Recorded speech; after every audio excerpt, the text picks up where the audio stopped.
ভারতীয় সঙ্গীতের কিংবদন্তি শিল্পী লতা মঙ্গেশকর। 7 দশক ধরে তিনি মুগ্ধ করে গেছেন সারা বিশ্বের শ্রোতাকে।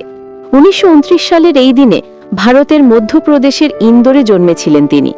ভারতীয় সঙ্গীতের সীমানা পেরিয়ে তার কণ্ঠ ছুঁয়েছিল আন্তর্জাতিক পরিমণ্ডল। জনপ্রিয় এই শিল্পীকে ঘিরে রয়েছে অসংখ্য জানা অজানা গল্প। জন্মদিনে তাকে স্মরণ করে থাকলো তার জীবন থেকে কিছু অজানা কাহিনী। লতা মঙ্গেশকরের নাম শুরুতে লতা ছিল না। জন্মের পর তার নাম দেওয়া হয়েছিল হেমা। বাবা পণ্ডিত দীননাথ মঙ্গেশকরের ভাববন্ধন নাটকে লতিকা নামের একটি বিখ্যাত চরিত্রের নাম অনুসারে তিনি হয়ে যান লতা। আর মঙ্গেশকর পরিবারের পদবি ছিল হার্দিকর। দীননাথ এই হার্দিকর পরিবর্তন করে করেন মঙ্গেশকর।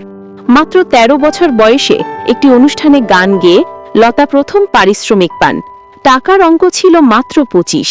সেই সামান্য অঙ্ক থেকেই শুরু হয় মহাকাব্যিক এক যাত্রা। জীবনে মাত্র একদিন স্কুলে গিয়েছিলেন লতা। সেদিনই সহপাঠীদের গান শেখাতে শুরু করেছিলেন। শিক্ষক এতে ক্ষুব্ধ হন। এরপর আর স্কুলে যাননি তিনি। আনুষ্ঠানিক শিক্ষার পথ সেখানেই থেমে যায়। যতীন মিশ্রর বই লতা সুরগাথায় আছে রেকর্ডিংয়ের দিন তিনি প্রায়ই শুধু 1 কাপ চা আর কয়েকটি বিস্কুট খেয়ে দিন কাটাতেন।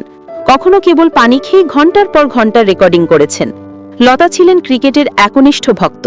রাজ সিং দুঙ্গারপুরের ঘনিষ্ঠতার সুবাদে ক্রিকেটে আরও আগ্রহী হয়ে ওঠেন তিনি। শচীন তেন্ডুলকরের প্রতি তার ছিল বিশেষ স্নেহ। শচীনকে তিনি উপহার দিয়েছিলেন নিজের হাতে লেখা 2টি গানের কপি। গলার যত্নে ছিলেন অতি সচেতন, তাই আজীবন আইসক্রিম খাননি তিনি। রাজ সিং দুঙ্গারপুর একবার বলেছিলেন, ভালোবাসলেও আইসক্রিম ছুঁয়ে দেখেন না লতা। লতা শুধু গেয়েছেন তাই নয়, সুরও করেছেন, তবে ছদ্মনামে, আনন্দঘন নামে। এক পুরস্কার অনুষ্ঠানে এই নামে বিজয়ী ঘোষণা করা হলে কেউ মঞ্চে উঠছিলেন না। শেষে নিজেই উঠে পুরস্কার নেন লতা। তখনই প্রকাশিত হয় রহস্য। 2006 সালে রং দে বসন্তী ছবির জন্য AR রহমানের সুরে লুকাছুপি গানটি রেকর্ড করেন তিনি। পরিচালক রাকেশ ওমপ্রকাশ মেহরা জানিয়েছেন, লতা 8 ঘন্টা দাঁড়িয়ে গানটি রেকর্ড করেছিলেন। পাশে চেয়ার থাকলেও একবারও বসেননি।